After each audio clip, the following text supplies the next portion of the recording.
c'est grâce à scénaristes de l'époque déjà, même encore aujourd'hui. Hein. Par exemple, Chikamatsu Monzaemon, il a l'air très drôle, mais en fait, c'est hors pair. Lui, il était scénariste à l'origine pour les marionnettes. Mais pas n'importe quelle marionnette. Hein. Pour une marionnette, il y a 3 personnes qui manipulent. Donc, on peut faire des gestes super délicats. Donc, on peut exprimer des émotions très complexes, profondes, etc. Donc, ces scénarios avaient une telle valeur littéraire. Donc, Kabuki a repris. Ils ont fait des adaptations. L'adaptation de plein de scénarios de Chikamatsu Monzaemon.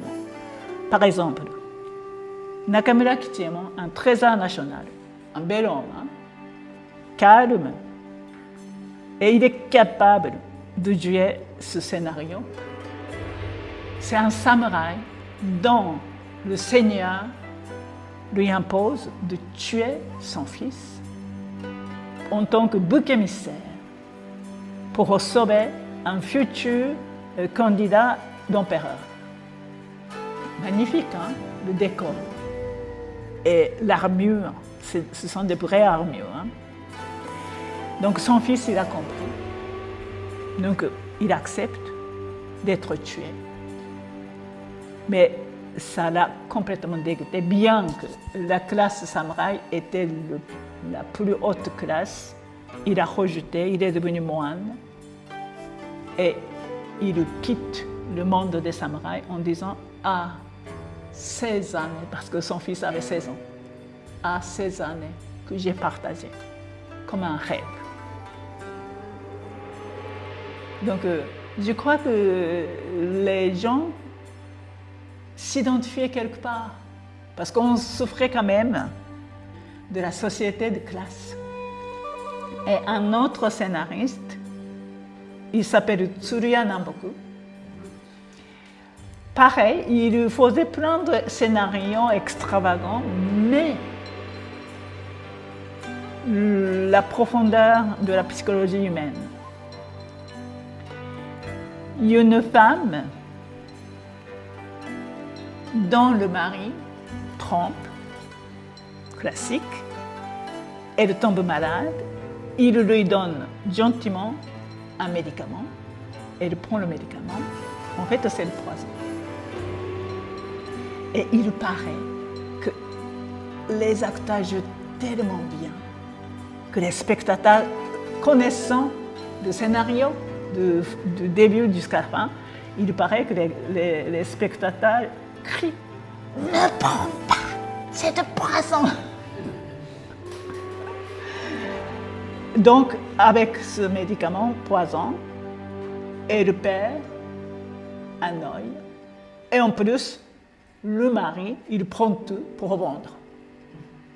Bon, c'est pas fini, heureusement. Elle meurt et elle revient en tant que fantôme. Voilà, pour dire que je n'ai pas supporté que ma dignité soit piétinée. Je reviens, je ne t'oublie pas.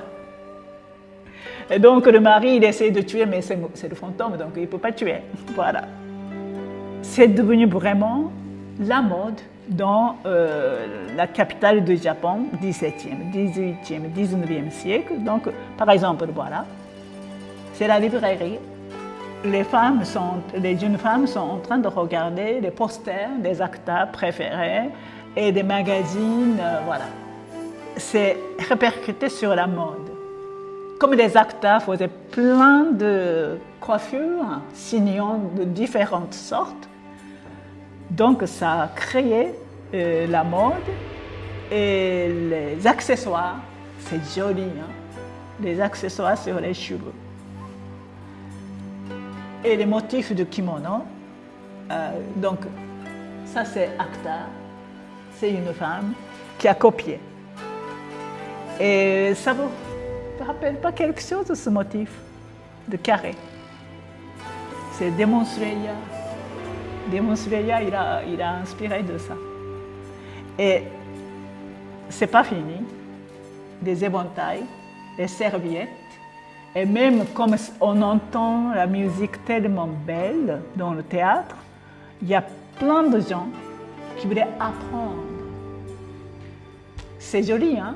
Vous savez qui a peint? Moi, j'adore ça. C'est la fille de Hokusai. La fille de Hokusai était, il paraît, quand elle dessinait les femmes, plus douée que son père. Alors, jusqu'à maintenant, je vous ai montré plutôt des pièces de kabuki plutôt un peu violentes. Mais, bien évidemment, il y a des histoires d'amour. La femme, c'est l'homme. Hein? C'est pas ça seulement le maquillage. Hein? Et en fait, déjà, il se perfectionne avec les cosmétiques comme ça. Pas n'importe quel voilà, fond de teint, de rouge à lèvres. Et ça commence comme ça. On voit que c'est quand même un homme. Il commence à se maquiller et la féminité apparaît. Et avec des costumes de grand luxe, je ne sais pas combien ça coûte, joue des rôles. Izumi Kyokan, c'est un romancier. C'est comme le scénariste de marionnettes. Ces romans ont beaucoup plu aux acteurs de kabuki. Et en plus, il faisait des choses assez féeriques. Voilà. Et en fait, le kabuki, je suis toujours étonnée de scène, mais en fait, kabuki est comparable à l'opéra ici ou la musique classique. Mais je ne sais pas pourquoi, mais le kabuki ne touche aucune subvention d'État. Aucune. Zéro. Du coup, ils doivent se débrouiller pour exister, pour survivre. Donc, ils font tout le temps des efforts incroyables pour renouveler, pour créer, pour épurer, etc. Et c'est soutenu en plus par les amateurs de kabuki. Regardez cette photo, au fond, il y a des montagnes. Donc c'est dans une montagne reculée. Les amateurs de kabuki ont cotisé pour construire un théâtre comme ça. Donc les acteurs se sont soutenus. Il est décédé il y a quelques années, un autre trésor national. Il a collaboré avec un académicien, amateur de kabuki, anthropologue. Ils ont fait une adaptation de la genèse du Japon. Comment le Japon a été créé, voilà, etc. Déjà, les costumes sont magnifiques. Et lui, il a exigé tous les acteurs, comme ce sont des mythologies, de jouer en l'air. C'est super difficile. Hein? Être suspendu par les cordes et jouer comme ça, montrer l'émotion. Il a même demandé monter sur un cheval avec une femme et de voler dans l'air. Donc les spectateurs regardaient comme ça. Et il y avait même un chat yokai qui apparaît, 12 kimonos. Du coup, ça inspire les jeunes, les successeurs. C'est magnifique parce qu'ils n'ont eu toujours aucune subvention. Ça, c'est Nausicaa dans la vallée du vent de Hayao Miyazaki. Naruto.